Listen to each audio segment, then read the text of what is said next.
কখনো কোনো বাজকে নিজের বাসা বানাতে দেখেছেন? এই বাজ যখনই কোনো বাসা বানায় তখন উঁচু গাছের ডালে বা কোনো পর্বতের শিখরে বাসা বানায়, অনেক উচ্চতায়, আর সেখানে তার সন্তানও জন্মগ্রহণ করে। যখন এই সন্তানেরা জন্মায় তখন এই বাজ খুবই ভালোবেসে এবং খুব সাবধানে এদের পালন পোষণ করে। নিজের ঠোঁট দিয়ে তাদের ঠোঁটে খাবার পরিবেশন করে। কিন্তু যেই সেই সন্তানেরা হৃষ্টপুষ্ট হয়ে যায় এবং সেই কথা বাজ নিজে বুঝতে পেরে যায়, সেই বাজ নিজেই সেই বাসা ছিন্ন ভিন্ন করে দেয়। সেই সন্তান যাদের সবেমাত্র ডানা গজিয়েছে, কিভাবে উড়তে হয় পেয়ে ভয়ের কারণে তাদের ডানা ঝাপটাতে থাকে, আর সেই প্রক্রিয়াতেই সেই সন্তানগুলি উড়তে শুরু করে দেয়। এবার এই ঘটনায় আমরা কি শিক্ষা পেতে পারি? এটাই, যদি আপনি মাতা পিতা হন তাহলে নিজের সন্তানকে অবশ্যই স্নেহ করুন, কিন্তু তাদেরকে নিজের আঁচলের তলায় বেঁধে রাখবেন না। যদি আপনি চান আপনার সন্তান জীবনে উন্নতি করুক, তাহলে নিজের মুঠো থেকে তাদের স্বতন্ত্র করে দিন, এই সংসারে সংঘর্ষ করতে দিন। সেই সন্তান নিজেই বুঝতে পারবে যে জন্মের সময় পাওয়া ডানা কি করে ব্যবহার করতে হয়, আর আপনার চোখের সামনে আপনার সন্তান এই আকাশে উড়তে থাকবে। তাহলে আসুন আমার সাথে ভালোবেসে বলুন, রাধা রাধা। কোনো এক সময়ের কথা, একজন জেলের একটা ছোট্ট পুত্র ছিল। সে ভাবল যে আমি আমার বাবার মতোই মাছ ধরব। তখন সে একটা লাঠি নিল, তাতে দড়ি বাঁধল, আর সেই দড়ির মুখে যে কাঁটা বিঁধে থাকে তাতে চারা ঝুলিয়ে জলে ফেলল আর বসে থাকল। কিছু সময় পরে জলে একটি তরঙ্গ দেখা গেল। ও বুঝতে পারল খুব বড় একটা মাছ ফাঁদে পড়েছে। ও বল প্রয়োগ করলো, সেটা টানার চেষ্টা করলো। মাছও বল প্রয়োগ করলো, আর শেষে যেটা হলো সেই দড়ি ছিঁড়ে গেল আর মাছ বেঁচে পালিয়ে গেল। দেখুন, ও অনেক চেষ্টা করলো কিন্তু অসফল হলো। কখনো অধিক বল প্রয়োগ করলো, আবার কখনো কম বল, কিন্তু কিছুতেই সফল হলো না। ও পঞ্চমবার প্রচেষ্টা করলো, না বেশি বল প্রয়োগ করলো না কম, ততটাই বল প্রয়োগ করলো যতটা পর্যাপ্ত, ঠিক ততটাই বল যতটা বল সেই মাছ প্রয়োগ করলো। আর শেষ পর্যন্ত জীবনে প্রথমবার ও মাছ ধরতে সফল হলো। এবার এই কথার সারমর্ম কি? ভারসাম্য। এটাই হলো জীবনের সবথেকে বড় নিয়ম। আমাদের সবার জীবনে সমস্যা রয়েছে, কখনো মন দিয়ে ভেবে দেখবেন। জীবনে যদি কোনো ক্ষুদ্র সমস্যা বা ছোট সমস্যা থাকে আর সেটা সমাধান করার জন্য আপনি বেশি চেষ্টা করছেন, তাহলে তার দ্বারা সমাধান হয় না, বরং আরো বিপদ বেড়ে যায়। যখন কোনো বড় সমস্যা থাকে আর আপনি কম চেষ্টা করতে থাকেন, তখন সমাধান হয় না, তা চলতেই থাকে। শুধু এটাই হলো ব্যাপার। জীবনের সমস্ত সমস্যার একটা ভারসাম্য বজায় রাখা, যদি এটা আপনি শিখে ফেলতে পারেন, জীবনটা আপনার হাতের মুঠোয় থাকবে। আসুন আমার সাথে ভালোবেসে বলুন, রাধা রাধা। একবার একজন সাধক ওনার শিষ্যদের একটা কাজ দিলেন। একটা দুর্লভ জড়িবুটি নিয়ে আসতে বললেন। এতটাও কঠিন কাজ সেটা ছিল না, কারণ সকল শিষ্য জানতেন যে এই দুর্লভ জড়িবুটি কোথায় পাওয়া যায়। পর্বতের শিখরে। কঠিন কাজ কোনটা? সেখানে পৌঁছনোর সেই পথ, যা ছিল কাঁটায় জর্জরিত, পাথরে পরিপূর্ণ, যেখানে পিছলে পড়ার আশঙ্কা রয়েছে এবং গভীর ক্ষত পেতে পারে সবাই। এবার বেশ কয়েকজন শিষ্য গেলেন, তার মধ্যে কয়েকজনই সেই জড়িবুটি নিয়ে আসতে পারলেন। কারণটা কি ছিল? কিছু শিষ্যের মনোযোগ ছিল শুধুমাত্র লক্ষ্যের দিকে, অর্থাৎ পর্বতের সেই শিখরে। কিছু শিষ্যের মনোযোগ ছিল পথের এই সংকটগুলির ওপর। কিছুজন নিজের সমস্ত মনোযোগ, সমস্ত শক্তি কেন্দ্রীভূত করলেন শুধুমাত্র লক্ষ্যের দিকে। বাকিরা মনোনিবেশ করলেন এই সংকটের থেকে নিজেকে বাঁচাতে। কিন্তু যাদের মনোযোগ শুধু লক্ষ্যের দিকে ছিল, শুধু তারাই জড়িবুটি নিয়ে আসতে পারলেন। কারণ কি ছিল? একটা সহজ ব্যাপার যা আমাদের বুঝতে হবে। আমরা যদি লক্ষ্যে পৌঁছতে চাই, তাহলে বিপদের সম্মুখীন তো আমাদের হতেই হবে, আর কোনো বিকল্প নেই। যন্ত্রণাও হবে, পায়ে কাঁটাও হয়তো ফুটতে পারে, হয়তো পড়েও যেতে পারেন, হয়তো রক্তপাতও হতে পারে, কিন্তু তার সাথেই সাফল্য অর্জনের যে আনন্দ সেটাও পাওয়া যায়। সেই জন্য নিজের মনোযোগ সবসময় লক্ষ্যের দিকে রাখুন, পথের সেই বিপদগুলির দিকে নয়। সত্যি কথা বলতে এই বিপদ এটা কিছুক্ষণের, আজ আছে কাল নাও থাকতে পারে, কিন্তু যদি লক্ষ্যকে প্রাপ্ত করতে পারেন তাহলে তার আনন্দ আপনার সাথে সারা জীবন রয়ে যাবে।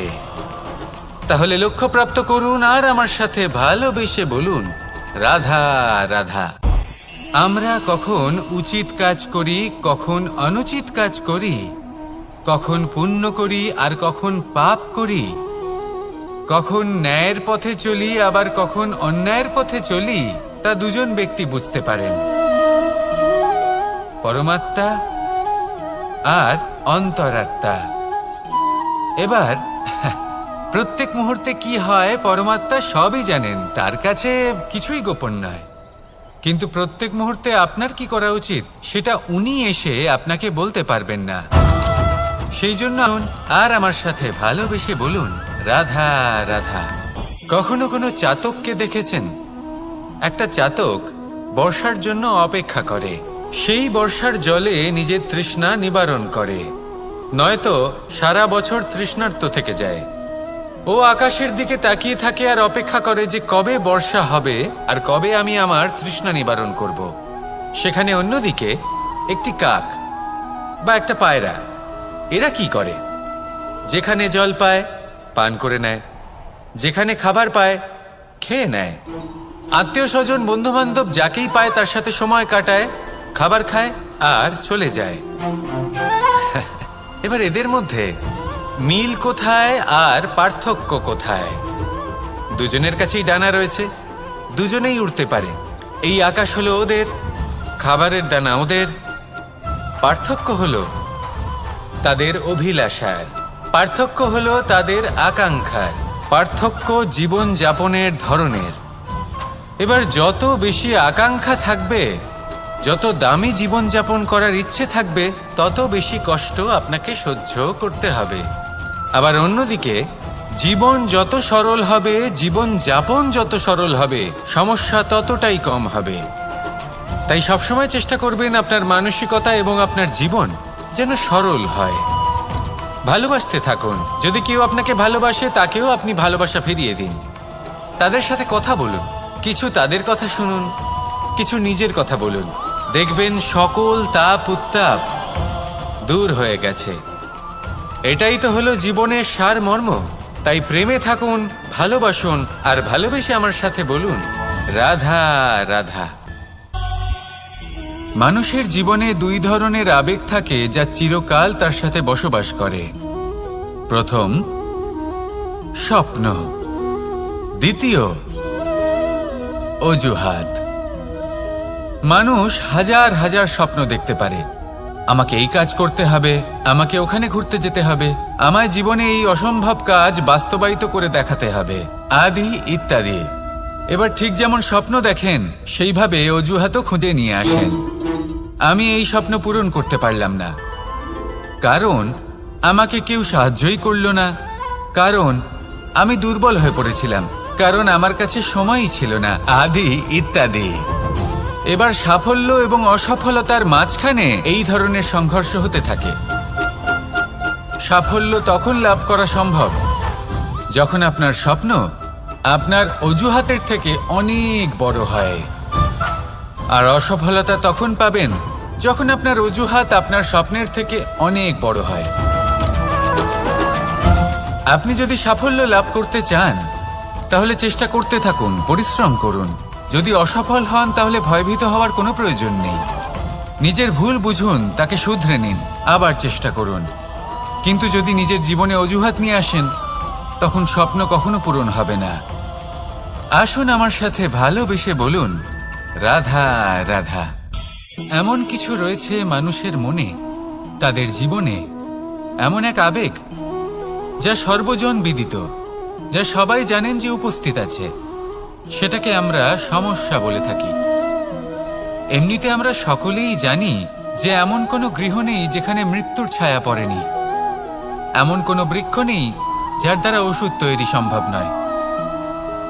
এমন কোনো অন্ন নেই যা সময়ের সাথে বিষ বা অমৃতে পরিণত হতে পারে। এবার এই সমস্যাগুলি কোনো ব্যক্তির জন্য সমস্যা হতে পারে, কিন্তু নিজে থেকে এরা কোনো সমস্যাই নয়। এরা আসে আমাদের সাহায্য করতে, আমাদের কিছু শেখাতে। আপনি নিজেই দেখুন, পর্বতের শিখর থেকে কোনো এক পাখি পড়ে গিয়ে নিজের প্রাণ ত্যাগ করল। সেটা কখন সম্ভব? যখন সেই পাখি ওড়ার চেষ্টাই করে না। তখন যখন কোনো ব্যক্তি জলে পড়ে যান এবং ডুবে গিয়ে নিজের প্রাণ হারান, এর সম্ভাবনা কখন বেশি থাকে? যখন সেই ব্যক্তি সাঁতার কাটার চেষ্টাই করেন না। তখন এই সমস্যা প্রত্যেকের জীবনে থাকবেই, কিন্তু এটা মনে রাখা প্রয়োজনীয় যে কোনো সমস্যা পরিস্থিতির কারণে সমস্যা হয়ে ওঠে না। এই পরিস্থিতি যখন আমাদের সামনে আসে, আমাদের তা কঠিন মনে হয়। আমরা নতমস্তক হয়ে পড়ি, ভয়ভীত হয়ে পড়ি, তার সম্মুখীন হতে পারি না। তখন তা সমস্যার রূপ নেয়। দৃঢ় হয়ে দাঁড়িয়ে থাকুন সাহসের সাথে, এই পরিস্থিতিগুলির সম্মুখীন হন। দেখবেন সমস্যা কখন সাফল্যে পরিণত হবে আপনি জানতেই পারবেন না। আসুন আমার সাথে ভালোবেসে বলুন, রাধা রাধা।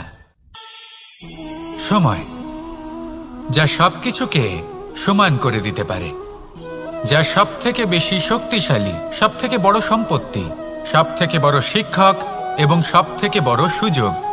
এই সময় যখন ভালো যায় তখন তা আপনাকে আমিত্বে মত্ত করে তোলে, অহংকারে নিমজ্জিত করে দেয়।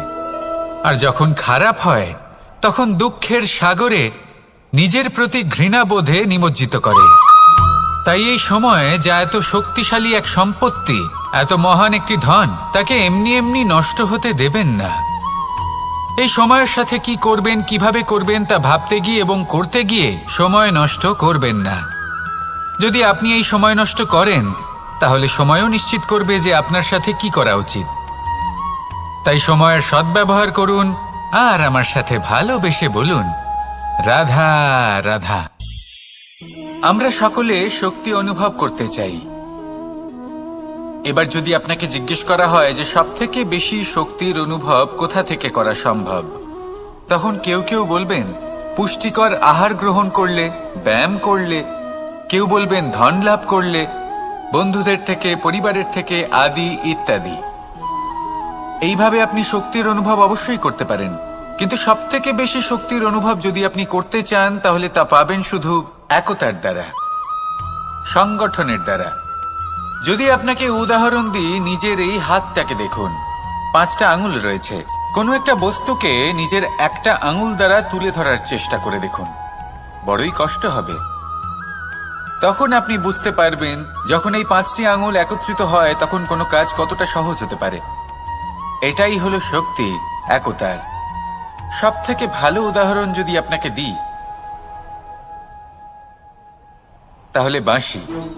এই বাঁশি থেকে অত্যন্ত মধুর সুর নির্গত হয় যা সবার মন প্রসন্ন করে দেয়। এই কথা সত্যি, কিন্তু এই বাঁশি আমি একটা বা দুটো আঙুল দিয়ে বাজাতে পারবো না। আমাকে প্রত্যেকটা আঙুল ব্যবহার করতেই হবে, তবেই এর থেকে মধুর সুর নির্গত হবে যা সকলকে প্রসন্ন করবে, ঠিক কিনা? ঠিক এইভাবেই যদি আপনি চান যে আপনার জীবনরূপী বাঁশি থেকেও মধুর সুর নির্গত হোক বা সবার মনকে প্রসন্ন করে তুলুক, তাহলে আপনাকেও জীবনে একতা নিয়ে আসতেই হবে। আপনি একাও কর্ম করতে পারেন, পথ চলতেও পারেন, সামনেও এগোতে পারেন, সাফল্যও লাভ করতে পারেন। কিন্তু যখন সকলে একসাথে এগোবেন, সেই পথে চলবেন, সেই কর্মই করবেন, তখন লক্ষ্যে অবশ্যই পৌঁছবেন, সাফল্য অবশ্যই লাভ করবেন। কিন্তু সেই সাফল্য এবং তার আনন্দর সংমিশ্রণটাই একটু অন্যরকম হবে। তাই জীবনে ঐক্যবদ্ধ হন, একসাথে মিলে এগোতে থাকুন আর আমার সাথে ভালোবেসে বলুন, রাধা রাধা। জীবনে 2 ধরনের আবেগ রয়েছে যার কোনো মূল্য নেই। আমার কথার অর্থ এটা নয় যে এদের কোনো গুরুত্ব নেই, গুরুত্ব যথেষ্টই রয়েছে, শুধু এদের জন্য আপনাকে কোনো মূল্য দিতে হয় না। প্রথম আবেগ হলো আনন্দ, প্রসন্নতা। এটা আপনি যে কোনো জায়গায় খুঁজে পেতে পারেন যদি আপনি খুঁজে পেতে চান। আপনি কোনো পুষ্পের সৌন্দর্য দেখে প্রসন্ন হতে পারেন, বায়ুর কারণে যখন একটি বৃক্ষ শিহরিত হয় সেটা দেখে আপনি প্রসন্ন হতে পারেন, একটা ছোট্ট শিশুর কলরব শুনেও আপনি প্রসন্ন হতে পারেন। একটা ক্রন্দনরত বালককে হাসিয়ে আপনি প্রসন্ন হতে পারেন। সবকিছু আপনার উপর নির্ভরশীল। সেখানে আরেকটি আবেগ হলো দুশ্চিন্তা। মানুষ বড়ই দুশ্চিন্তা করতে থাকে। আজ আমি এই কাজ করেছি, সেই বিষয়ে চিন্তা। আজ আমি এই কাজ করতে পারিনি, সেই বিষয়ে চিন্তা। কাল আমাকে এই কাজ করতে হবে, সেই নিয়ে চিন্তা। আমি কি সেই কাজটা করতে পারবো, সেই বিষয়েও দুশ্চিন্তা। চিন্তা সর্বত্র রয়েছে, যার জন্য মূল্য দিতে হয় না। যত চান আপনি একত্রিত করতে পারেন। একটা গুরুত্বপূর্ণ কথা মনে রাখবেন, প্রসন্নতা জীবনের একটা নতুন সূত্রপাত। সেখানে দুশ্চিন্তা হলো জীবনের চিতার সমান। এবার এই দুটি আবেগ হলো মূল্যহীন, দুটোই আপনার সামনে আছে। কোনটা চয়ন করবেন আপনি, দুশ্চিন্তা নাকি প্রসন্নতা? সিদ্ধান্ত আপনারই। আসুন আর আমার সাথে ভালোবেসে বলুন, রাধা রাধা। ধন, সম্পত্তি, এগুলো আসলে কি? এগুলো শুধু সেই মূল্য যার দ্বারা আমরা কোনো কিছু অর্জন করতে পারি। এবার এই ধনের দ্বারা এই সংসারে অনেক কিছু লাভ করা সম্ভব, কিন্তু সেই সব কিছুই শুধুমাত্র ভৌতিক বস্তুই হবে। ভৌতিক সামগ্রী, ভৌতিক সুবিধা। অর্থাৎ আপনার কাছে যতই ধন থাকুক, তা আপনাকে শান্তির ঘুম এনে দিতে পারবে না। আপনাকে জীবনের বাস্তব সুখের অনুভূতি লাভ করাতে পারবে না, কারণ এগুলো ভৌতিক ধন। এ ভৌতিক বস্তুই অর্জন করাতে সক্ষম। বাস্তবিক ধন কি? যদি এই প্রশ্ন আপনার মনে আসে, তাহলে তার উত্তর আমি আপনাকে দেব একটা উদাহরণের মাধ্যমে। কখনো আপনি শুনে থাকবেন যে একজন পিতা আজীবন অনিষ্ট করেন, অনর্থ করেন, খারাপ কাজ করেন শুধু ধন অর্জনের জন্য। তিনি ভাবেন যে আমি ধন অর্জন করব আর নিজের সন্তানকে একটা উজ্জ্বল ভবিষ্যৎ প্রদান করব, একটা সুখ স্বাচ্ছন্দ্যময় জীবন দান করব। এবার সন্তান যখন জন্ম লাভ করে, তখন সে ভাগ্যের জোরে সেই ধন ভোগ করে। যেরকম সে পায়, সেরকমই তার ব্যবহার সে করে। কখনো আপনি এটাও দেখে থাকবেন যে সেই সন্তান সমস্ত ধন নষ্ট করে ফেলে, আর সেই পিতা যিনি সমস্ত ধন সঞ্চয় করেছেন, যিনি সেই ধনের প্রভু, আজ সেই ধনের প্রহরী হয়ে রয়েছেন। এবার এরকম কেন হয়? এরকম তখনই হয় যখন সেই পিতা বুঝতেই পারেন না যে তার জীবনের আসল ধন কি। সেই আসল ধন তার সন্তানকে সে দিতেই পারে না। যদি পিতা তার সন্তানকে কর্মের জ্ঞান দিতে পারেন, উচিত কোনটা অনুচিত কোনটা সেই শিক্ষা দিতে পারেন, সংস্কারের প্রকৃত শিক্ষা দিতে পারেন, তবে সেটা ধনের থেকে অনেক বেশি গুরুত্বপূর্ণ। এটাই হলো জীবনের বাস্তব ধন। আপনি সেই কথা তো অবশ্যই শুনে থাকবেন, কুসন্তান হলে ধন সঞ্চয় করে কি হবে, সুসন্তান হলে ধন সঞ্চয় করে কি হবে। সন্তান যদি কুপুত্র হয় তাহলে সব নষ্ট করে ফেলবে, আর সন্তান যদি সুপুত্র হয় তাহলে ধন থাকুক না থাকুক, সে নিজেই কর্মের পথে অগ্রসর হয়ে ধন অর্জন করবে আর নিজের জন্য এক উজ্জ্বল ভবিষ্যৎ গড়ে তুলবে। তাই সন্তানকে সম্পদ দেওয়ার আগে কর্মের জ্ঞান দান করুন, সুশিক্ষা দিন, কারণ এটাই হলো জীবনের প্রকৃত ধন। আসুন আর আমার সাথে ভালোবেসে বলুন, রাধা রাধা। বিগত দিনের কিছু কথা মনে পড়ে গেল, এক অদ্ভুত ঘটনা যা অমূল্য শিক্ষা দিয়ে যেতে পারে। বিষয় হলো যক্ষের সাথে যুধিষ্ঠিরের কথোপকথন। একবার যক্ষ যুধিষ্ঠিরকে জিজ্ঞেস করলেন, ওনাকে বললেন যে আমার কিছু প্রশ্নের উত্তর যদি আপনি দিতে পারেন, তাহলে আমি আপনার বাকি ভ্রাতাগণকে আবার জীবিত করে তুলব। সেগুলোর মধ্যে খুব গুরুত্বপূর্ণ আর কঠিন একটা প্রশ্ন ছিল, এই সংসারের সব থেকে শ্রেষ্ঠ আশ্চর্য কোনটি? এই প্রশ্ন আমি আপনাকে জিজ্ঞেস করছি। এবার কেউ বলবেন স্বর্ণ দ্বারা নির্মিত লঙ্কা, এটি হলো সংসারের সব থেকে বড় আশ্চর্য। কেউ বলবেন বরফে ঢাকা সেই পর্বত যা আকাশ স্পর্শ করে। কেউ বলবেন সেই সমুদ্র যার গভীরতা মাপা অসম্ভব ব্যাপার। কেউ বলবেন সেই বায়ু যা আমরা দেখতে পাই না, কিন্তু তা আমাদের জীবন দান করে। সংসারের সব থেকে বড় আশ্চর্য কি, সেই প্রশ্নের উত্তর যুধিষ্ঠির দিয়েছিলেন, আর তা ছিল শ্রেষ্ঠ উত্তর এবং উচিত। উনি বলেছিলেন যে সংসারে প্রতিদিন কোনো ব্যক্তি জন্ম লাভ করেন আর কোনো ব্যক্তি মৃত্যুও লাভ করেন।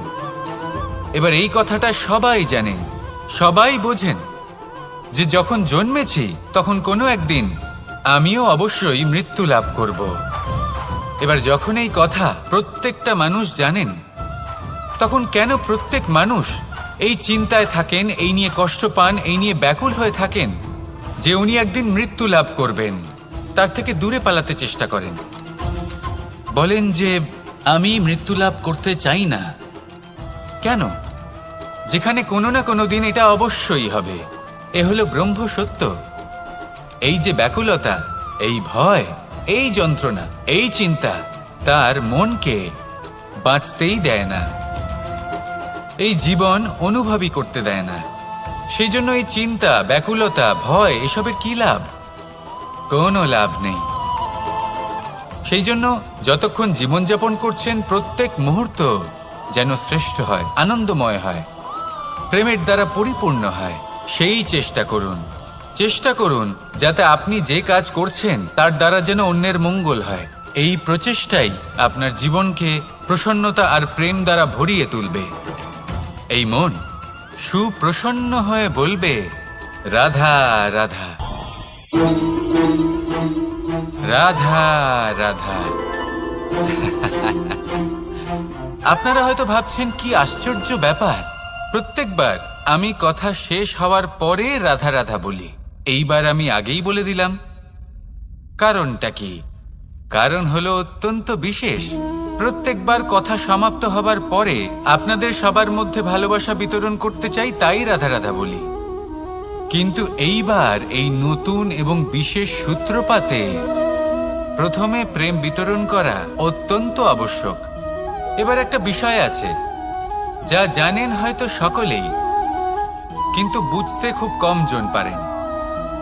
এই প্রেম, এই আনন্দ, এই সকল কিছুর সূত্রপাত হয় নিঃস্বার্থ আবেগের দ্বারা।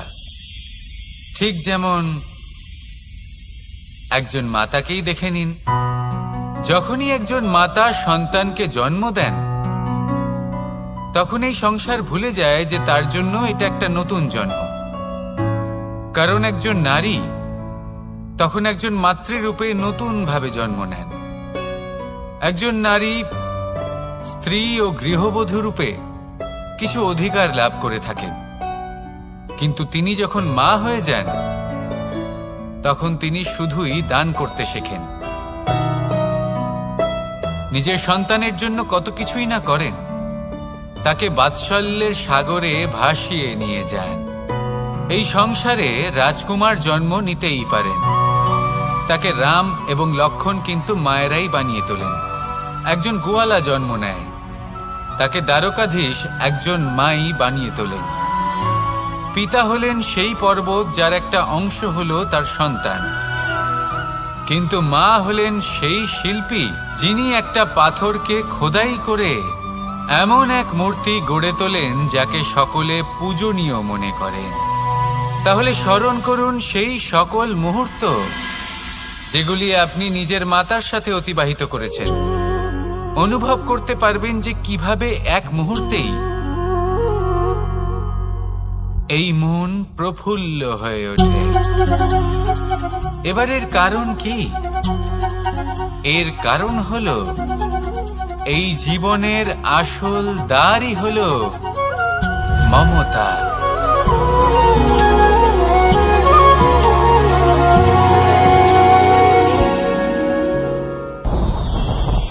আমার জীবনে পরিচয় হয়েছে অনেক ব্যক্তির সাথে, ভিন্ন ভিন্ন ধরনের মানুষ।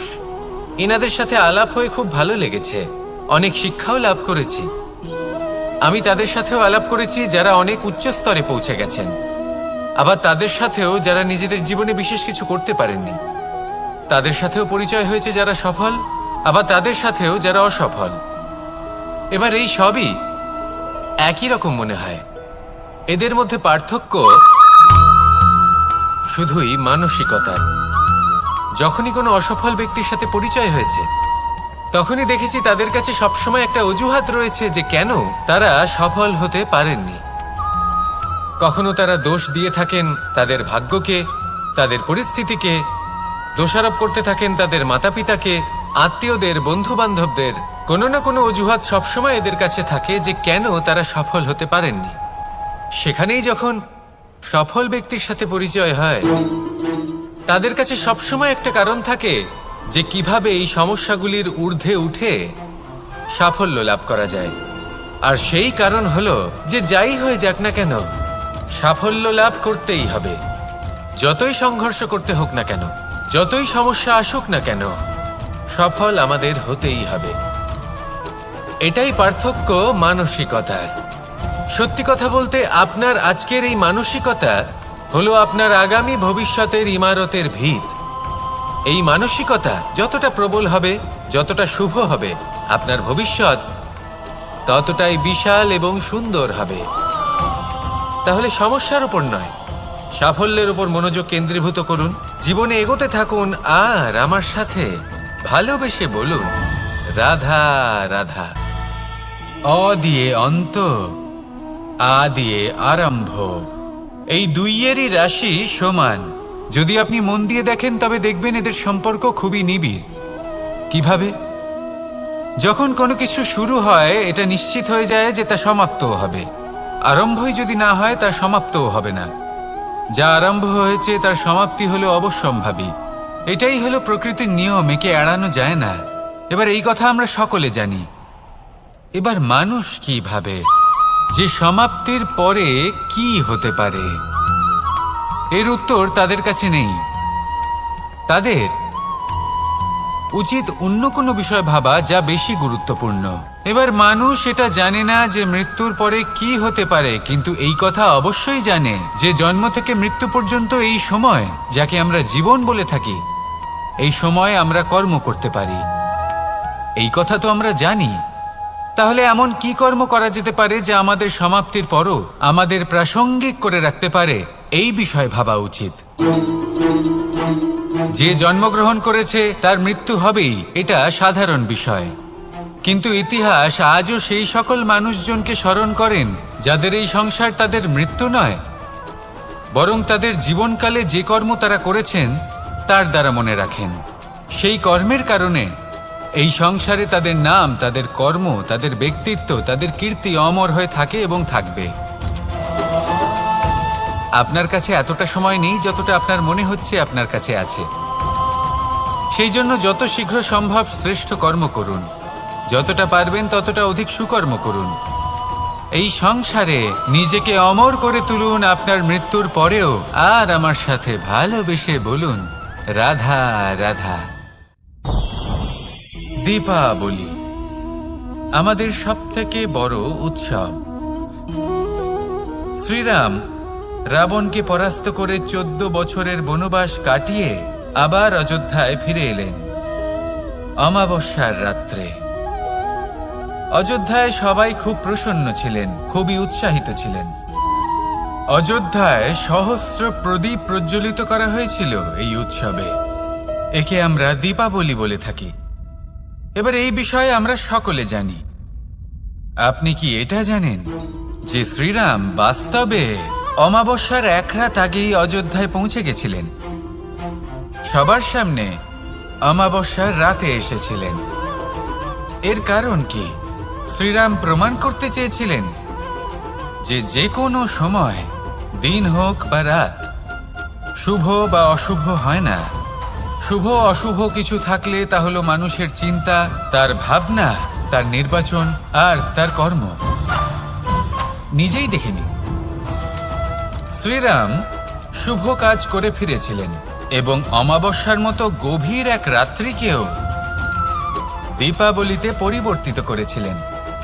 এমনটাই যদি আমরা করতে পারি, তাহলে এমন কোনো গৃহে যান যেখানে অসহায় ব্যক্তি রয়েছেন, যা অন্ধকারাচ্ছন্ন, আর সেখানে প্রকাশ প্রজ্বলিত করুন। প্রকাশ সহায়তার, প্রেরণার, আশার। যদি এমন কিছু আমরা করতে পারি, তাহলে তাকে প্রকৃত অর্থে দীপাবলি বলা যেতে পারে। তাহলে নিজের পরিবারের সাথে দীপাবলি পালন করুন। আপনাদের শুভেচ্ছা জানাই। আসুন আর আমার সাথে ভালোবেসে বলুন, রাধা রাধা। এবার এরকম কেন হয়? এরকম তখনই হয় যখন পিতা বুঝতেই পারেন না যে তার জীবনের আসল ধন কি, সেই আসল ধন তার সন্তানকে সে দিতেই পারে না। যদি পিতা তার সন্তানকে কর্মের জ্ঞান দিতে পারেন, উচিত কোনটা অনুচিত কোনটা সেই শিক্ষা দিতে পারেন, সংস্কারের প্রকৃত শিক্ষা দিতে পারেন, তবে সেটা ধনের থেকে অনেক বেশি গুরুত্বপূর্ণ। এটাই হলো জীবনের বাস্তব ধন। আপনি সেই কথা তো অবশ্যই শুনে থাকবেন, কুসন্তান হলে ধন সঞ্চয় করে কি হবে, সুসন্তান হলে ধন সঞ্চয় করে কি হবে। সন্তান যদি কুপুত্র হয় তাহলে সব নষ্ট করে ফেলবে, আর সন্তান যদি সুপুত্র হয় তাহলে ধন থাকুক না থাকুক সে নিজেই কর্মের পথে অগ্রসর হয়ে ধন অর্জন করবে আর নিজের জন্য এক উজ্জ্বল ভবিষ্যৎ গড়ে তুলবে।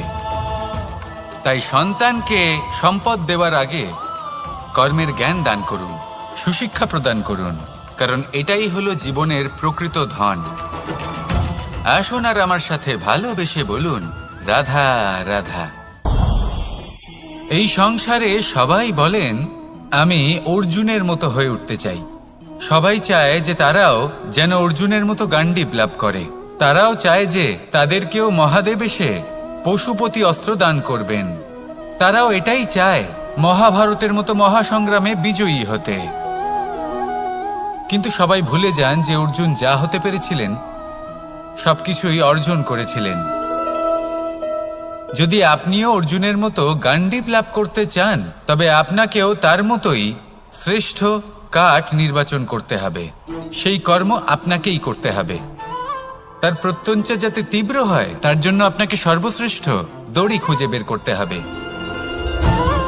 আপনার বাণ যাতে ঘাতক হয় সেই জন্য আপনাকে নতুন নতুন ধাতু খুঁজে বের করতে হবে।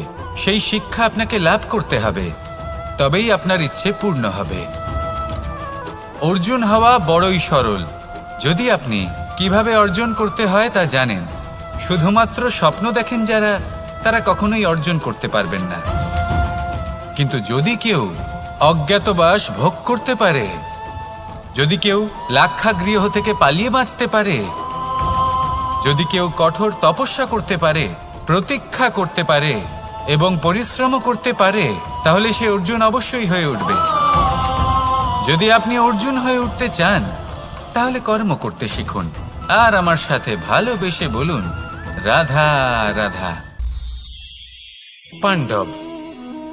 পাণ্ডবরা বন থেকে এসেছিলেন। ওনাদের কাছে না কোনো ধন ছিল, না কোনো সম্পদ, না বিদ্যা। নিজের পরিশ্রমের দ্বারা ওনারা বিদ্যা অর্জন করেছিলেন, আর তার দ্বারাই সম্পদ অর্জন করলেন আর ধনও অর্জন করলেন। এই পাণ্ডব ছিলেন অত্যন্ত কুশল এবং শক্তিশালী। যুধিষ্ঠির নিজের পরিশ্রম দ্বারা এমন জ্ঞান অর্জন করেছিলেন যে এই সংসার ওনাকে ধর্মরাজ যুধিষ্ঠির অভিহিত করেছিল। দেখতে গেলে পাণ্ডবদের কাছে সবকিছুই ছিল, কিন্তু যখন বিষয় এলো আরো ধন লাভ করার, তখন যুধিষ্ঠির, যিনি পাণ্ডবদের মধ্যে জ্যেষ্ঠ, তিনি সকল পাণ্ডবদের সাথে দ্যুতক্রীড়ায় অংশগ্রহণ করে ফেললেন। এর ফলে না শুধু ধনলক্ষ্মী, ধর্মলক্ষ্মী, বিবেক লক্ষ্মীকেও হারালেন, আর শুধু তাই নয়, নিজের গৃহলক্ষ্মী দ্রৌপদীকেও হারিয়ে ফেললেন। এর কারণ কি? ভুলে গেলেন খুব সহজ একটা কথা, এই সংসারে সম্মান এবং সাফল্য দুটোই পরিশ্রমের দ্বারা লাভ করতে হয়। কিন্তু দ্যুতক্রীড়ার এই খেলা আমাদের ভাগ্যের উপর নির্ভরশীল। এই সংসারে দুটি পথ রয়েছে। একটা পথ যেখানে কর্ম এবং পরিশ্রমের দ্বারা আপনি নিজের পথ নিজেই রচনা করতে পারবেন, আর দ্বিতীয় পথ হলো যেখানে এই ভাগ্য এক মুহূর্তে আপনাকে শিখরেও পৌঁছে দিতে পারে, আবার ধূলিসাৎ করে দিতে পারে। আপনি কোন পথ বাছবেন সেই চয়ন আপনারই। আসুন আর আমার সাথে ভালোবেসে বলুন, রাধা রাধা। কোনো এক সময়ের ঘটনা এটা। মা এবং বাবা হাটে গিয়েছিলেন। তখন আমি আর দাদা গিয়েছিলাম গরু চড়াতে। আমরা বাড়ি ফিরে এলাম, আর মা সেই সময় একটা কাজ করতেন। যখনই হাটে যেতেন দরজা তালা বন্ধ করে যেতেন। উনি খুব ভালো করে জানতেন যে যদি ওনার এই মাখন চোর সঠিক সময়ে পৌঁছে যায় তাহলে এক ফোঁটাও মাখন ওনার অবশিষ্ট থাকবে না। এবার ঘটনা কিছুটা এরকম হলো যে মা আর বাবা মাঝে মাঝে হাটে যেতেন, তাই মাঝে মাঝেই দরজা তালা বন্ধ করতে হতো। যখন মা আর বাবা ফিরে এলেন তখন বাবা ভুলে গিয়েছিলেন যে এই চাবির গোছা থেকে ঠিক কোন চাবিটা দরজার তালা খোলার জন্য উপযোগী। উনি চেষ্টা করতে শুরু করে দিলেন। একটার পর একটা চাবি দিয়ে উনি চেষ্টা করতে থাকলেন, কিন্তু সেই দরজার তালা তো খুলতেই চাইছিল না। ওনার মাথা থেকে ঘাম পড়তে শুরু করলো। তখন মা বললেন যে তালা ভেঙে দেওয়া যাক। মা চলে গেলেন, আর বাবা বললেন না না দাঁড়াও, আর কিছু চাবি বাকি আছে, এটা হয়তো খুলতে পারবো। মা হাতুড়ি নিয়ে চলে এলেন সেই তালা ভাঙার জন্য, আর তখনই বাবা শেষ চাবিটা প্রয়োগ করলেন আর দরজার তালা খুলে গেল। যদি উনি চেষ্টা না করতেন তাহলে এই তালাটাও ভেঙে যেত আর চাবিটাও নষ্ট হয়ে যেত, ঠিক কিনা? এবার এই ঘটনাটা আমি দেখেছিলাম, আর আমার মনে হলো যে কখনো কখনো এই চাবির গোছার মধ্যে থেকে শেষ চাবিটাও কিন্তু জীবনের দরজা খুলে দিতে পারে। সেজন্য আপনি যদি জীবনে সাফল্য লাভ করতে চেষ্টা করেন, নিজের লক্ষ্যে পৌঁছতে চান, তাহলে হার মানবেন না। হয়তো দেখবেন আপনার পরবর্তী প্রচেষ্টা বা এই অন্তিম প্রচেষ্টা আপনাকে সাফল্যের পথে নিয়ে গেল। তাই নিরন্তর প্রচেষ্টা করতে থাকুন, জীবনে সাফল্য লাভ করুন, আর আমার সাথে ভালোবেসে বলুন রাধা রাধা। কোনো এক সময়ের কথা, একজন জেলের একটা ছোট্ট পুত্র ছিল। সে ভাবল যে আমি আমার বাবার মতোই মাছ ধরব। তখন সে একটা লাঠি নিল, তাতে দড়ি বাঁধল, আর সেই দড়ির মুখে যে কাঁটা বিঁধে থাকে তাতে চারা ঝুলিয়ে জলে ফেলল আর বসে থাকল। কিছু সময় পরে জলে একটি তরঙ্গ দেখা গেল। ও বুঝতে পারল খুব বড় একটা মাছ ফাঁদে পড়েছে। ও বল প্রয়োগ করলো, সেটা টানার চেষ্টা করলো। মাছও বল প্রয়োগ করলো, আর শেষে যেটা হলো সেই দড়ি ছিঁড়ে গেল আর মাছ বেঁচে পালিয়ে গেল। দেখুন, ও অনেক চেষ্টা করলো কিন্তু অসফল হলো। কখনো অধিক বল প্রয়োগ করলো, আবার কখনো কম বল, কিন্তু কিছুতেই সফল হলো না। ও পঞ্চমবার প্রচেষ্টা করলো, না বেশি বল প্রয়োগ করলো না কম, ততটাই বল প্রয়োগ করলো যতটা পর্যাপ্ত, ঠিক ততটাই বল যতটা বল সেই মাছ প্রয়োগ করলো। আর শেষ পর্যন্ত জীবনে প্রথমবার ও মাছ ধরতে সফল হলো। এবার এই কথার সারমর্ম কি? ভারসাম্য। এটাই হলো জীবনের সবথেকে বড় নিয়ম। আমাদের সবার জীবনে সমস্যা রয়েছে, কখনো মন দিয়ে ভেবে দেখবেন। জীবনে যদি কোনো ক্ষুদ্র সমস্যা বা ছোট সমস্যা থাকে আর সেটা সমাধান করার জন্য আপনি বেশি চেষ্টা করছেন, তাহলে তার দ্বারা সমাধান হয় না, বরং আরো বিপদ বেড়ে যায়। যখন কোনো বড় সমস্যা থাকে আর আপনি কম চেষ্টা করতে থাকেন, তখন সমাধান হয় না, তা চলতেই থাকে। শুধু এটাই হলো ব্যাপার। জীবনের সমস্ত সমস্যার একটা ভারসাম্য বজায় রাখা, যদি এটা আপনি শিখে ফেলতে পারেন, জীবনটা আপনার হাতের মুঠোয় থাকবে। আসুন আমার সাথে ভালোবেসে বলুন রাধা রাধা। আপনি কখনো কোনো বাজকে নিজের বাসা বানাতে দেখেছেন? এই বাজ যখনই কোনো বাসা বানায় তখন উঁচু গাছের ডালে বা কোনো পর্বতের শিখরে বাসা বানায়, অনেক উচ্চতায়, আর সেখানে তার সন্তানও জন্মগ্রহণ করে। যখন এই সন্তানেরা জন্মায় তখন এই বাজ খুবই ভালোবেসে এবং খুব সাবধানে এদের পালন পোষণ করে। নিজের ঠোঁট দিয়ে তাদের ঠোঁটে খাবার পরিবেশন করে। কিন্তু যেই সেই সন্তানেরা হৃষ্টপুষ্ট হয়ে যায় এবং সেই কথা বাজ নিজে বুঝতে পেরে যায়, সেই বাজ নিজেই সেই বাসা ছিন্ন ভিন্ন করে দেয়।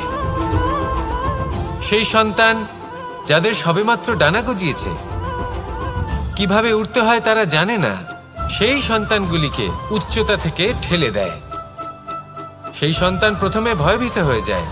তারা সামনে মৃত্যুকে দেখতে পেয়ে ভয়ের কারণে তাদের ডানা ঝাপটাতে থাকে, আর সেই প্রক্রিয়াতেই সেই সন্তানগুলি উড়তে শুরু করে দেয়। এবার এই ঘটনায় আমরা কি শিক্ষা পেতে পারি? এটাই, যদি আপনি মাতা পিতা হন তাহলে নিজের সন্তানকে অবশ্যই স্নেহ করুন, কিন্তু তাদেরকে নিজের আঁচলের তলায় বেঁধে রাখবেন না। যদি আপনি চান আপনার সন্তান জীবনে উন্নতি করুক, তাহলে নিজের মুঠো থেকে তাদের স্বতন্ত্র করে দিন। এই সংসারে সংঘর্ষ করতে দিন। সেই সন্তান নিজেই বুঝতে পারবে যে জন্মের সময় পাওয়া ডানা কি করে ব্যবহার করতে হয়। আর আপনার চোখের সামনে আপনার সন্তান এই আকাশে উড়তে থাকবে।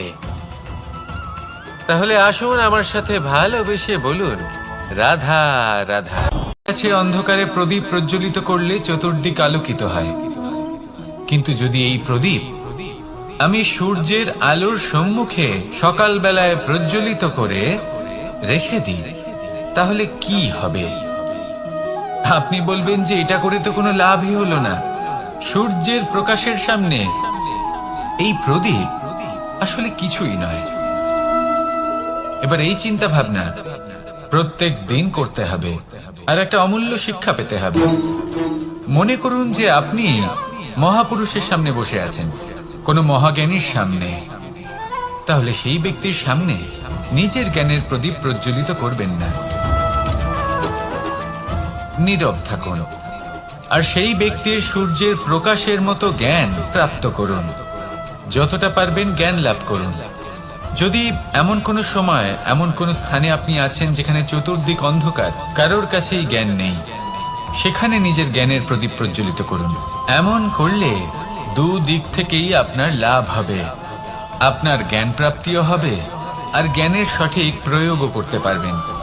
আর এই মন প্রসন্ন হয়ে বলবে, রাধা রাধা। শক্তি অর্জন করা এতটা কঠিন নয় যতটা শক্তি লাভ করার পরে সেই শক্তি সামলানো কঠিন হয়। কারণ যেই মানুষ শক্তি লাভ করে তার মনে গর্ববোধ জন্মায় অহংকার, জন্মায় জেদ। তাই শক্তি প্রাপ্ত করার সাথে বিনম্র থাকাও অত্যন্ত আবশ্যক। আর এটা আমাদের শেখা উচিত বৃক্ষের থেকে। বৃক্ষ যা আমাদের ফল দেয়, বৃক্ষ যা যত ফল দেয় ততটাই ঝুঁকে যায়। আমরা পাথর মারি ওই বৃক্ষের থেকে ফল প্রাপ্ত করার জন্য। সেই পাথরের মার সহ্য করেও বৃক্ষ আমাদের ফল দেয়।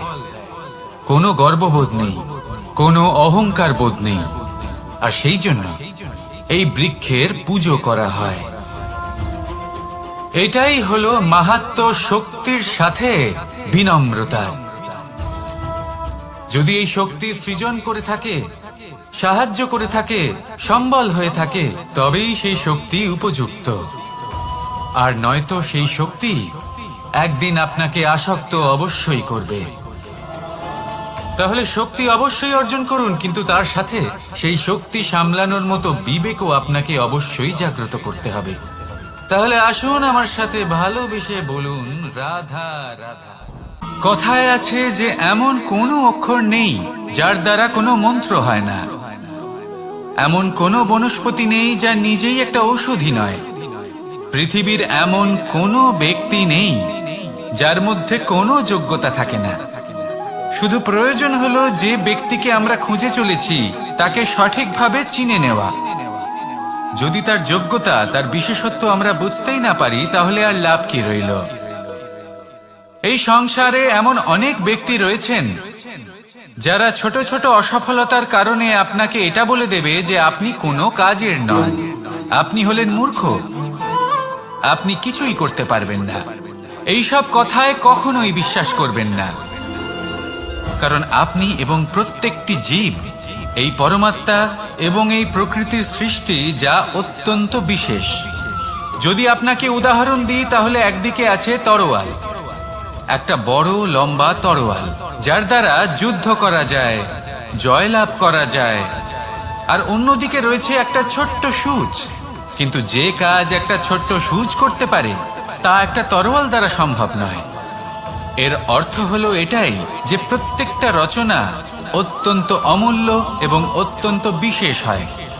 তাহলে বিশ্বাস রাখুন যে আপনি অত্যন্ত বিশেষ একজন, আর প্রেমের সাথে বলুন, রাধা রাধা। এই সংসারে আমরা প্রকাশ কোথা থেকে পাই? এর উত্তর বড়ই সরল। ভোরে যখন সূর্যোদয় হয় তখন প্রকাশের কিরণ আমাদের ঘরে এসে পৌঁছয়।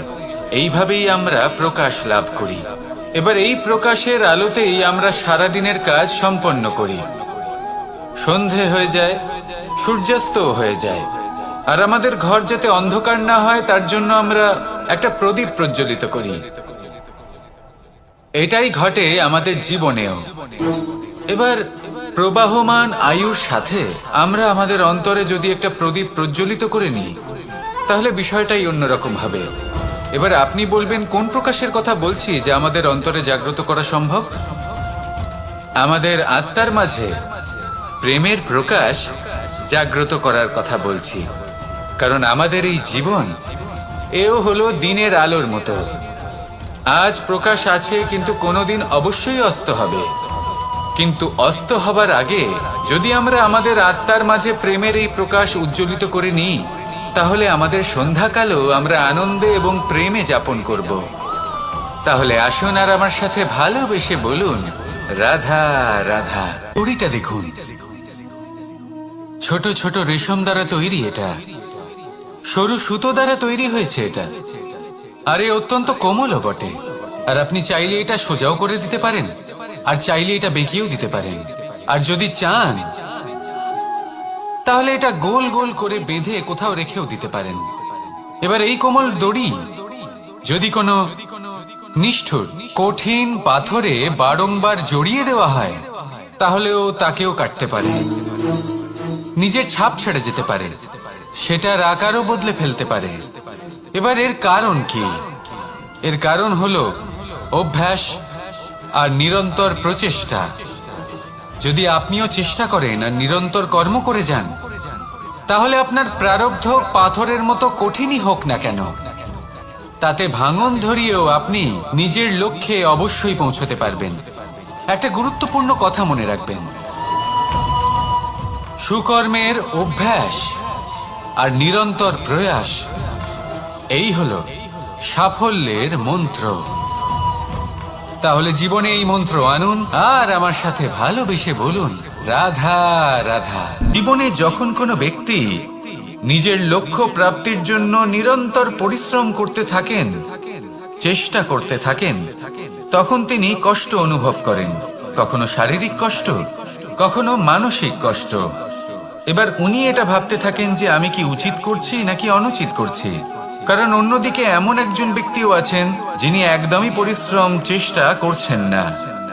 তিনি মদিরা পান করেন, বিলাসিতায় জীবন কাটান, অলস প্রকৃতির হয়ে ওঠেন, নিদ্রাতে বিলীন হয়ে থাকেন আর ভাবেন যে তিনি সুখ লাভ করছেন। কিন্তু এরকম কেন হয়?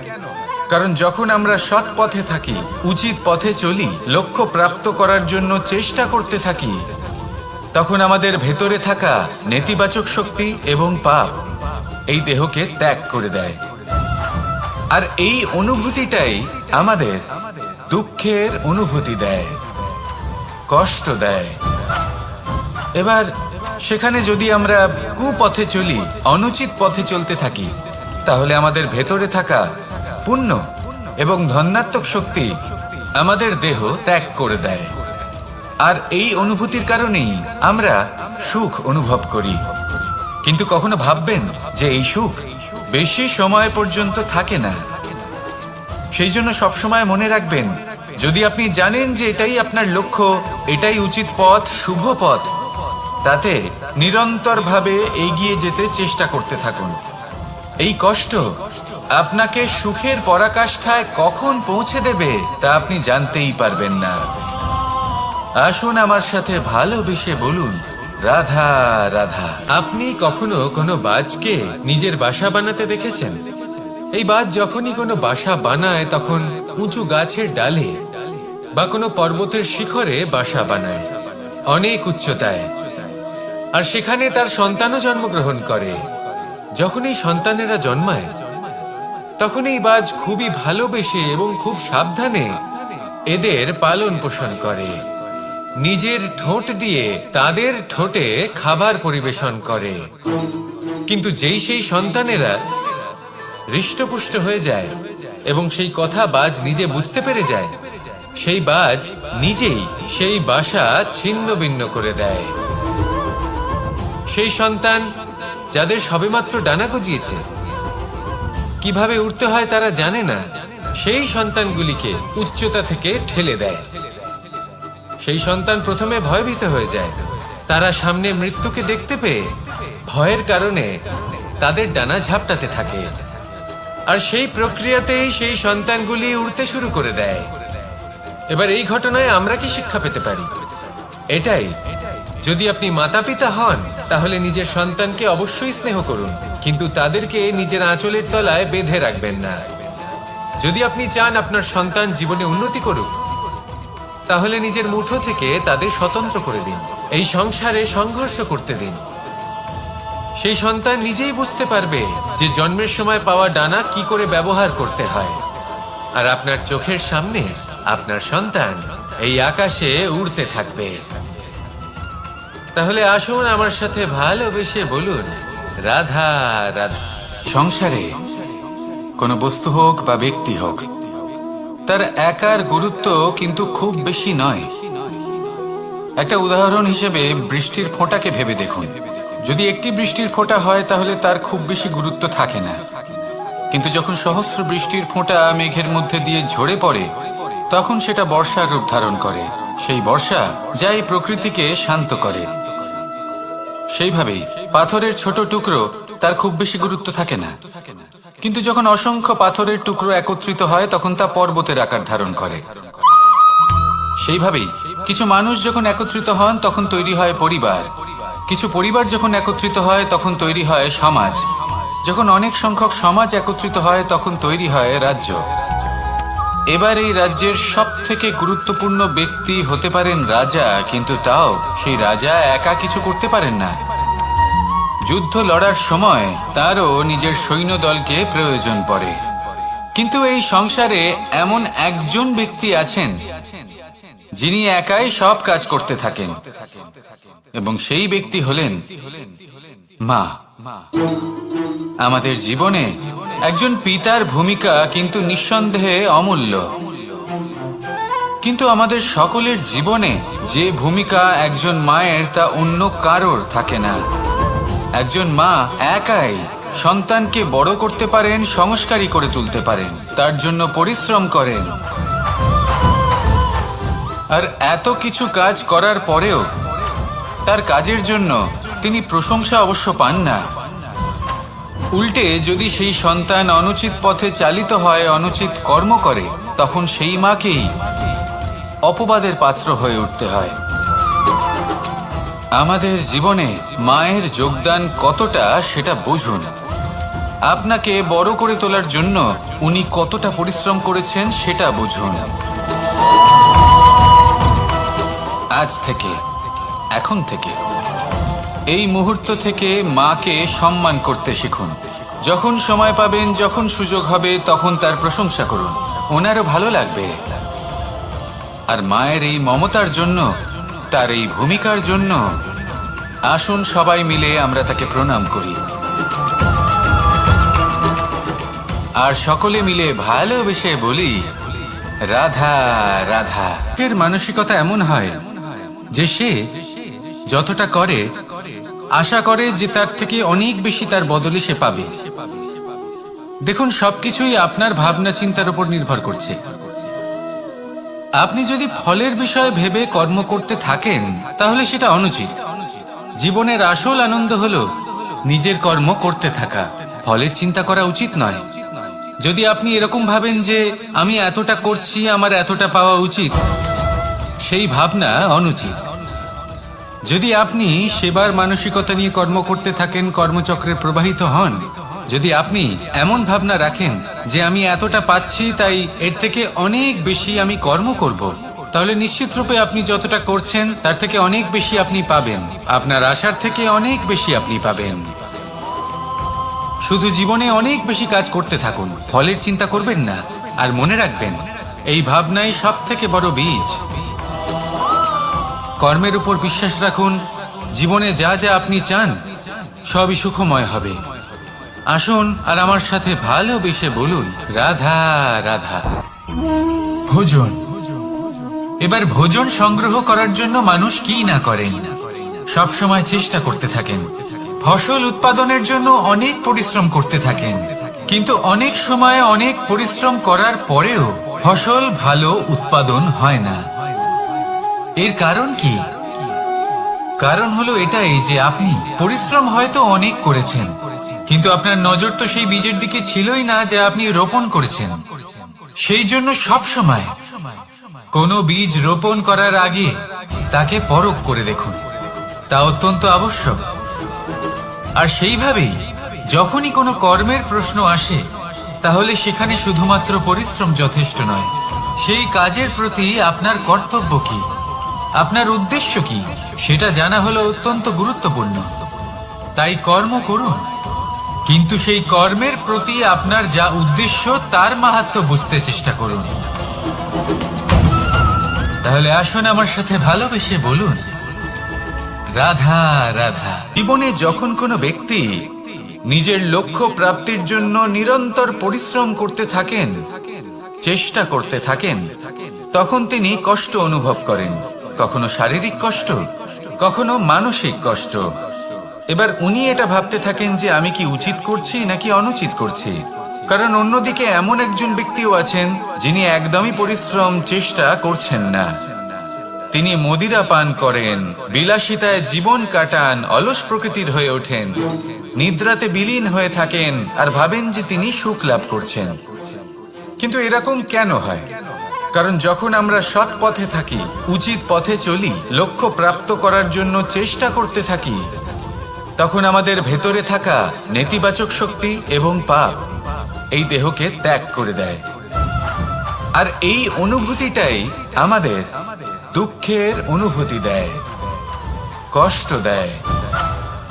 এবার সেখানে যদি আমরা কুপথে চলি, অনুচিত পথে চলতে থাকি, তাহলে আমাদের ভেতরে থাকা পুণ্য এবং ধনাত্মক শক্তি আমাদের দেহ ত্যাগ করে দেয়।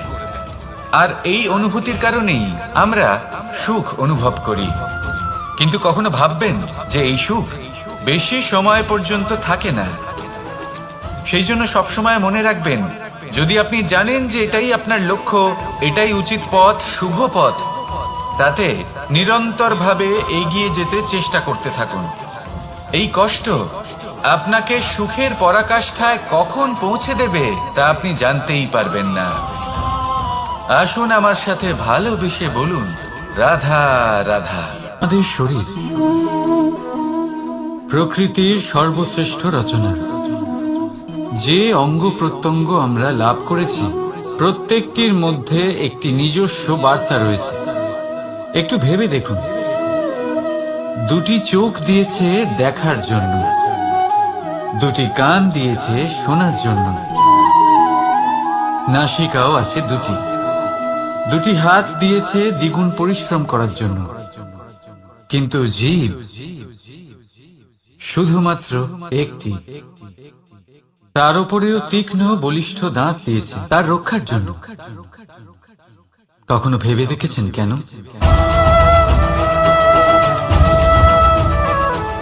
কারণ শব্দ আর শব্দের প্রয়োগ মানুষের সবচেয়ে বড় অস্ত্র, যার প্রয়োগ যত ভেবে চিন্তে করা যায়, মানুষ তার জীবনে ততটাই উপরে উঠতে পারে।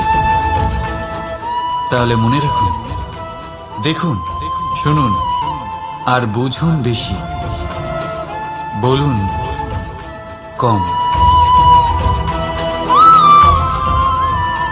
রাধা রাধা।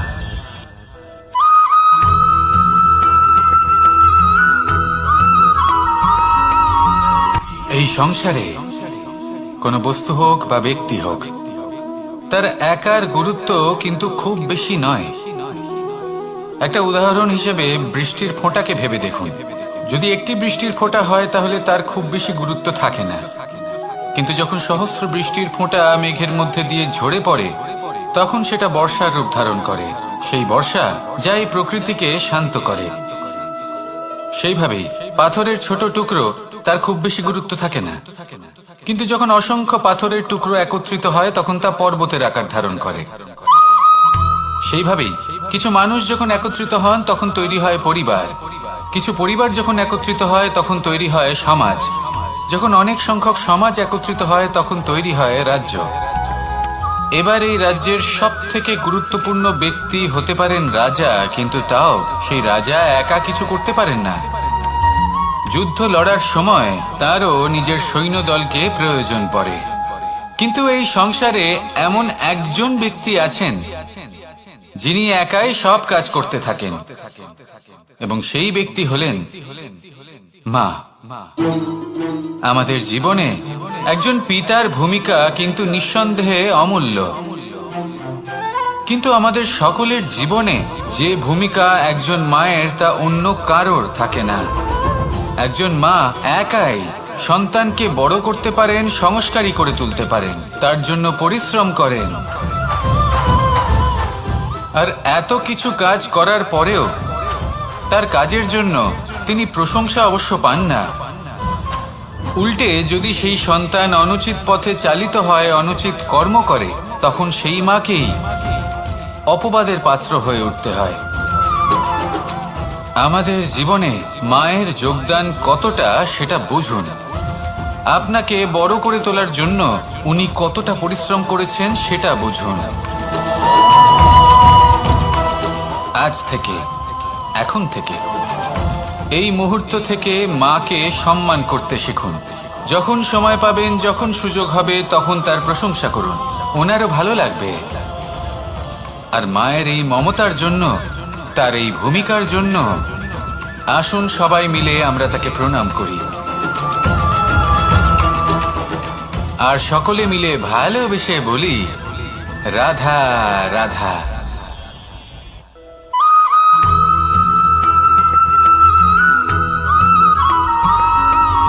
ফিরে আসছিলেন এবং তাদের ফেরার পথে হঠাৎ করে কোথাও থেকে একটি বাছুর চলে এলো। এই দুই বোন ভয়ভীত হয়ে গেলেন, আর তাদের হাত থেকে সেই আটা পড়ে গেল, মাটিতে মিশে গেল। এবার এই পুরো ঘটনাক্রমে যদি কারোর বিন্দুমাত্র লাভ হয়ে থাকে, বিন্দুমাত্র আনন্দ পেয়ে থাকে, তাহলে সে কে? সেই ছোট বোন, যিনি মাঝে মাঝেই গমের দানা তুলছিলেন এবং খাচ্ছিলেন। কিছুটা হলেও উনি আনন্দ লাভ করেছিলেন। এবার এরকমই হলো আমাদের জীবনে ভক্তি এবং ভালোবাসা সংক্রান্ত বিষয়। মানুষ নিজের জীবনের দৈনিক কাজে এতটাই ব্যস্ত হয়ে পড়েন, প্রত্যেকদিন শুধু কাজ কাজ কাজ কাজ করতে থাকেন, আর তাতে ভক্তি এবং ভালোবাসার জন্য সময় বার করতেই পারেন না। দেখুন, জীবনে ভক্তি আর প্রেমের এই যে ছোট ছোট মুহূর্ত আছে, এগুলো যদি আপনি যাপন করতে পারেন, তাহলে তাতেই আপনি তৃপ্তি লাভ করবেন। বাকি সবই আপনার ব্যর্থ বলেই মনে হবে। জীবনে যখনই আপনি কোনো কাজ করবেন, ঈশ্বরের প্রতি সমর্পিত হয়ে সেই কাজ করুন। আর যখনই সময় পাবেন, তাহলে সেই সময় নিজের আপনজনদের দিন, যাদের আপনি ভালোবাসেন, তাদের প্রতি যত্নবান হন, তাদের শুভাকাঙ্ক্ষী হন। এই প্রেম আর ভক্তির ছোট ছোট মুহূর্তগুলো আপনার জীবনকে চরিতার্থ করে তুলবে। আসুন আমার সাথে ভালোবেসে বলুন, রাধা রাধা।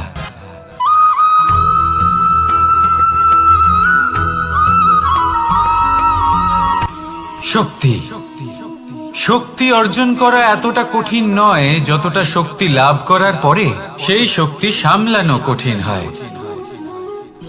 কারণ যেই মানুষ শক্তি লাভ করে, তার মনে গর্ববোধ জন্মায়, জন্মায় অহংকার, জন্মায় জেদ। তাই শক্তি প্রাপ্ত করার সাথে বিনম্র থাকাও অত্যন্ত আবশ্যক। আর এটা আমাদের শেখা উচিত বৃক্ষের থেকে। বৃক্ষ যা আমাদের ফল দেয়, বৃক্ষ যা যত ফল দেয় ততটাই ঝুঁকে যায়।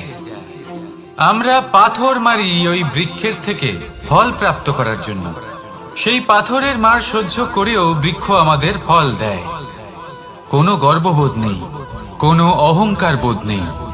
আর সেই জন্য এই বৃক্ষের পুজো করা হয়। এটাই হলো মাহাত্ম্য শক্তির সাথে বিনম্রতা। যদি এই শক্তি সৃজন করে থাকে, সাহায্য করে থাকে, সম্বল হয়ে থাকে, তবেই সেই শক্তি উপযুক্ত। আর নয়তো সেই শক্তি একদিন আপনাকে আসক্ত অবশ্যই করবে। তাহলে শক্তি অবশ্যই অর্জন করুন, কিন্তু তার সাথে সেই শক্তি সামলানোর মতো বিবেকও আপনাকে অবশ্যই জাগ্রত করতে হবে।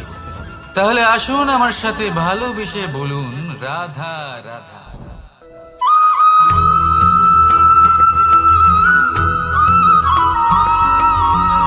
যখন আমরা কোনো বনে প্রবেশ করি,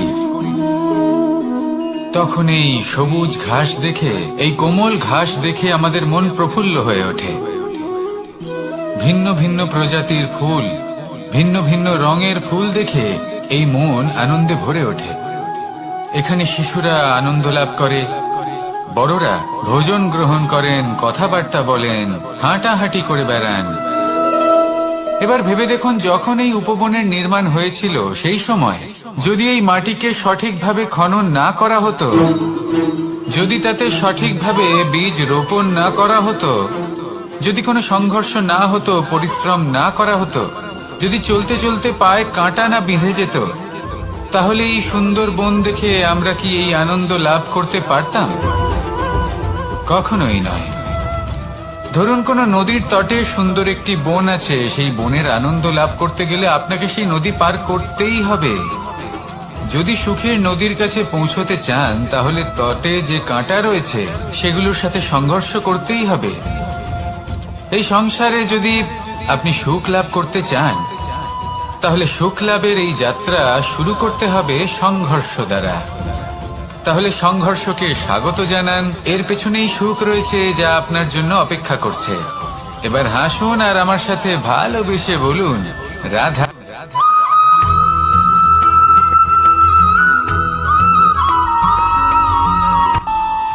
আমাদের মনে যখন কোনো প্রশ্ন ওঠে, কোনো দ্বন্দ্ব জাগে, তখন আমরা যাই আমাদের গুরুর কাছে, আমাদের আরাধ্যের কাছে গিয়ে জিজ্ঞেস করি।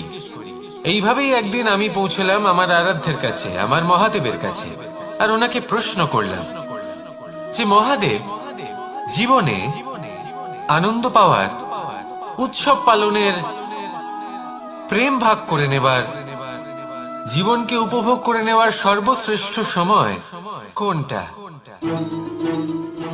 মহাদেব হাসলেন আর উনি বললেন, জীবনে উৎসব পালনের সব থেকে শ্রেষ্ঠ দিন হলো মৃত্যুর ঠিক আগের দিনটা। প্রেম ভাগ করে নেওয়ার সব থেকে শ্রেষ্ঠ মুহূর্ত হলো মৃত্যুর ঠিক আগের মুহূর্ত। জীবনকে উপভোগ করে নেওয়ার সর্বশ্রেষ্ঠ প্রহর হলো মৃত্যুর এক প্রহর পূর্বে। তখন আমি চমকে গেলাম। আমি বললাম, কিন্তু মহাদেব, মৃত্যু তো অনিশ্চিত, আমরা জানিও না কবে আমাদের মৃত্যু হবে।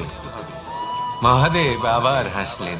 উনি বললেন যে যদি আমরা এভাবে জীবন কাটাই যে আমরা জীবনের প্রত্যেক দিন, প্রত্যেক মুহূর্ত, প্রত্যেক প্রহর শেষ বলে মনে করি, তাহলে আমাদের সমস্ত জীবন আনন্দের সাথেই অতিবাহিত হবে।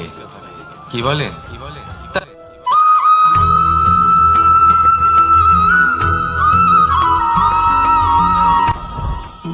জীবনে কিছু শেখা অত্যন্ত গুরুত্বপূর্ণ।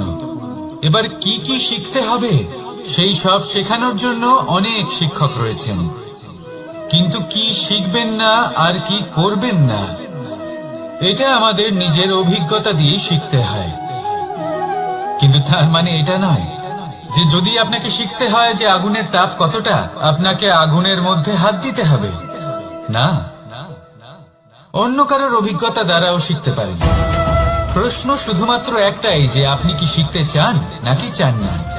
যদি আপনি এটাই ভাবেন যে আমি শুধুই নিজের অভিজ্ঞতা দ্বারাই শিখতে চাই, তাহলে জীবনকাল ছোট মনে হবে, অনেক কিছুই শিখতে পারবেন না। তাই নিজের সাথে সাথে বড়দের অভিজ্ঞতা দ্বারাও শেখা শুরু করে দিন। এই সংসারের অভিজ্ঞতা দ্বারা শিখতে শুরু করে দিন। আর এটা নিশ্চিত রূপে শেখা আবশ্যক যে কখন কি করবেন না, কোথায় থামতে হবে আর কোথায় থামবেন না। তাহলে আসুন আর আমার সাথে ভালোবেসে বলুন, রাধা রাধা।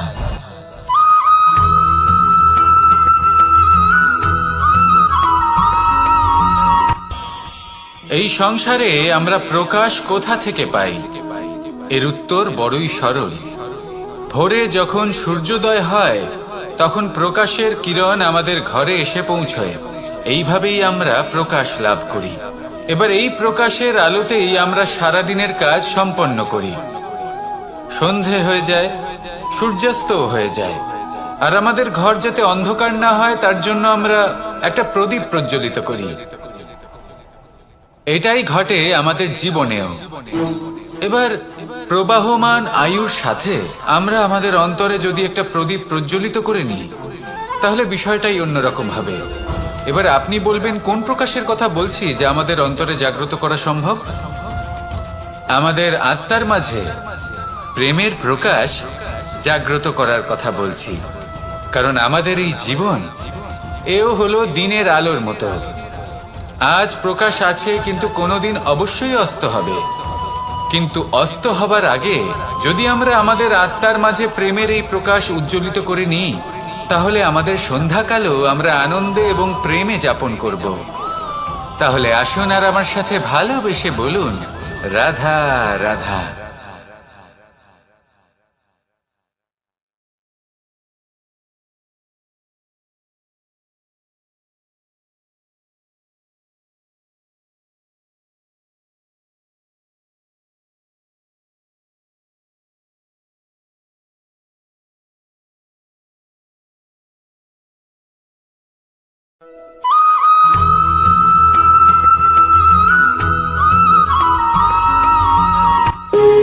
যখন মানুষের মৃত্যু হয় তখন কি হয়? অনেক সংখ্যক মানুষ শোক পালন করতে চলে আসেন। যে ব্যক্তি মৃত্যু লাভ করেছেন তার অনেক বস্তু থাকে যেগুলো তার প্রিয়, যেগুলো তিনি ব্যবহার করেছেন। তার শয্যা, তার বস্ত্র, তার আভূষণ সবকিছু তার থেকে বিচ্ছিন্ন করা হয় এবং খালি হাতে তাকে শ্মশানের উদ্দেশ্যে রওনা করা হয়।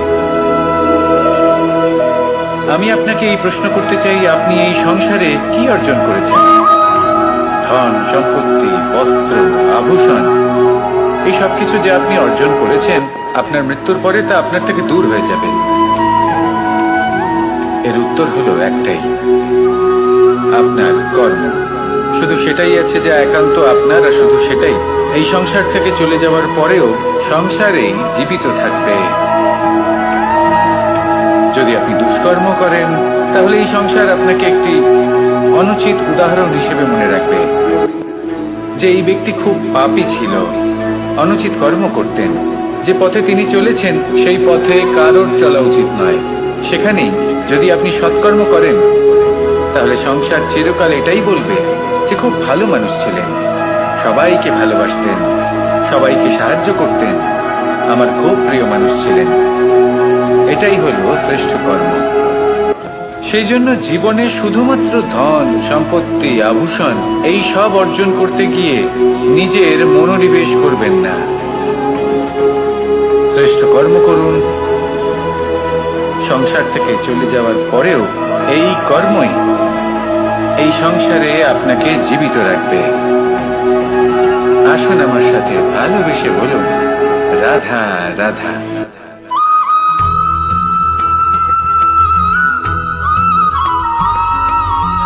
এই সংসারে প্রত্যেক মানুষ এটাই চান যে তিনি যেন ধনবান হন, আর্থিক অবস্থা তার ভালো থাকে, ওনার বাড়িতে লক্ষ্মীর আগমন হয়। কিন্তু সেটা হবে কি করে, সেটাই হলো প্রশ্ন। কেউ বলেন যে যদি পরিশ্রম করো তাহলে ধন অর্জন সম্ভব, কেউ বলেন যে যদি বিদ্যা লাভ হয় তবেই ধন অর্জন সম্ভব, কেউ বলেন যে যদি বলশালী হও তবেই সম্পন্ন থাকবে। ভালো কথা, যদি তাই হয়ে থাকে, তবে দিনমজুর সারা দিন পরিশ্রম করেন, তিনি কেন ধনী হন না? অনেকজন বিদ্বান মানুষ আছেন এই সংসারে, তারা কেন ধনবান হন না? অনেক সংখ্যক বলশালী ব্যক্তি আছেন, তাদের কাছে ধন নেই কেন? তাদের কেন ধনের অভাব হয়? আবার এমনও কিছু মানুষ আছেন যারা পরিশ্রম করেন, তারা দিনমজুর, কিন্তু তারা ধন অর্জন করতে পারেন। কিছু বিদ্বান ব্যক্তি আছেন যাদের কাছে অধিক মাত্রায় ধন রয়েছে। কয়েকজন বলশালী ব্যক্তি রয়েছেন যাদের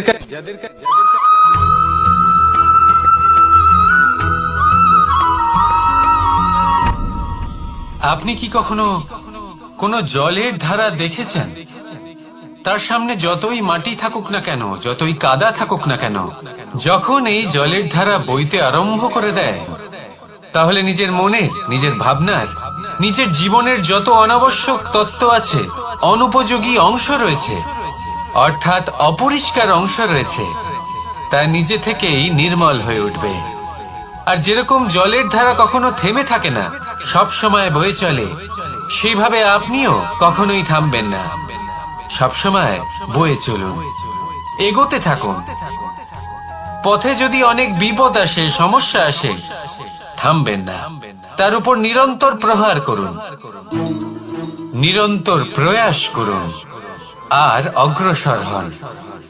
আপনি ভেবে দেখুন, এই জলের ধারা কখনো থেমে থাকে না, সবসময় বয়ে চলে।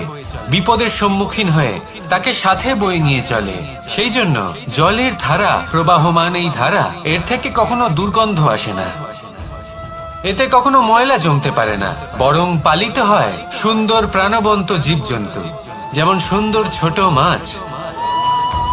তাই আপনিও এটাই করুন, কখনো থামবেন না, শুধু চলতে থাকুন, জলের ধারার মতো বইতে থাকুন। আপনি আপনার লক্ষ্য অবশ্যই খুঁজে পাবেন, আর তার সাথে নিজের অন্তরের যে মালিন্য রয়েছে তা আপনি নিজেই নিজের থেকে দূরে করে দেবেন। তাহলে আসুন আর আমার সাথে ভালোবেসে বলুন, রাধা রাধা।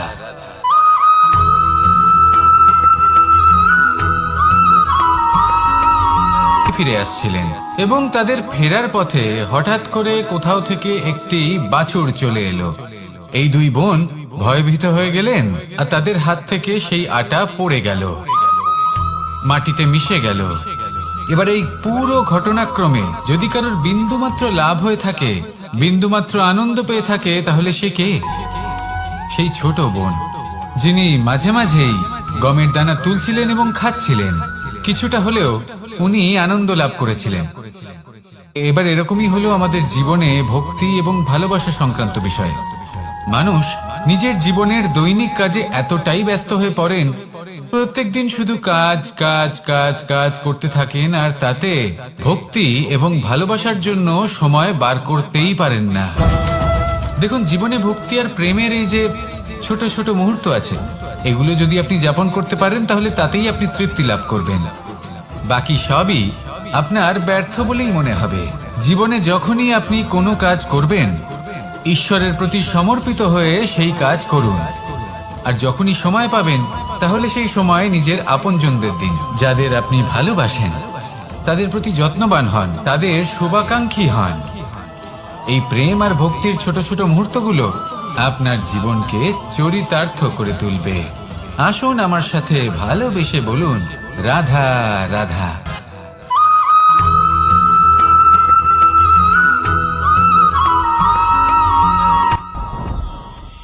সাথী। সাথী এই শব্দটির ব্যাখ্যা কে কিভাবে করে? মিত্র, সখা, বন্ধু। কিন্তু অর্থ একটাই, তিনি যিনি আপনার সঙ্গী হন, আর তিনি যার সাথী আপনি হন। এবার সব থেকে বড় প্রশ্ন হলো এটাই যে তিনি কে হতে পারেন যাকে আপনি আপনার সাথী বলে মেনে নিতে পারেন, নিজের সখা, নিজের মিত্র, নিজের বন্ধু মেনে নিতে পারেন। আপনার সাথী হলেন তিনি যিনি দুঃখের সময় আপনার পাশে থাকবেন, আপনার হাত ধরে থাকবেন। আপনার সাথী হলেন তিনি যার হাত আপনি নিজের সুখের দিনে ধরে থাকবেন। সেই সাথীরই হাত ধরুন যিনি দুঃখে সবসময় আপনাকে সাহায্য করার জন্য তৎপর হয়ে থাকেন, আপনার পাশে থাকেন, আর যাকে সুখের দিনে আপনি আপনার সাথে রাখতে পারেন। আর যখন আপনার সাথে আপনার এই সাথী থাকবে, তখন আপনি এটা বুঝবেন যে যখন জীবনে দুঃখ আসে, তখন এই দুঃখ কমে যায়, সবার মধ্যে ভাগ হয়ে যায়। আর যদি তখন সুখ আসে, তাহলে সেটা সবার উপস্থিতিতে আরো বেড়ে যায়। এটাই হলো প্রেম, এটাই হলো ভালোবাসা, এটাই হলো সঙ্গ। যেমন সম্পর্ক আমার আর রাধার মাঝে। তাহলে আসুন আর আমার সাথে ভালোবেসে বলুন, রাধা রাধা।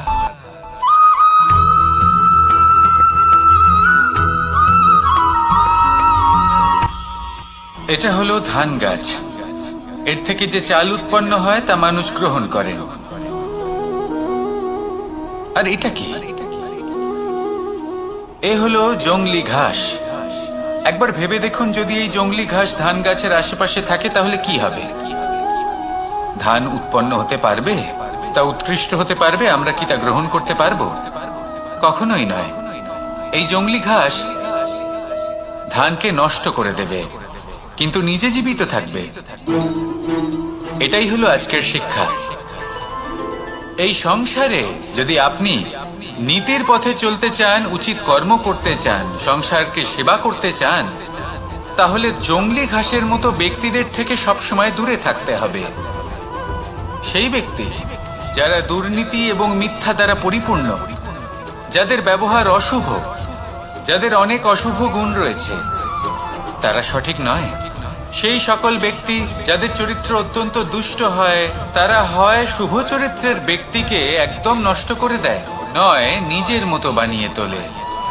তাই যদি আপনি নীতির পথে চলতে চান, এই সংসারের জন্য শুভ কর্ম করতে চান, তাহলে সেই সঙ্গ লাভ করুন যে সঙ্গ জ্ঞানে পরিপূর্ণ, যাদের মধ্যে অনেক গুণ আছে, যাদের থেকে প্রতিদিন কিছু শিখতে পারবেন। এমন ব্যক্তির সাথে জীবন অতিবাহিত করুন, দুরাচারীদের থেকে দূরে থাকুন। তবেই এই মন প্রসন্ন হয়ে বলবে, রাধা রাধা।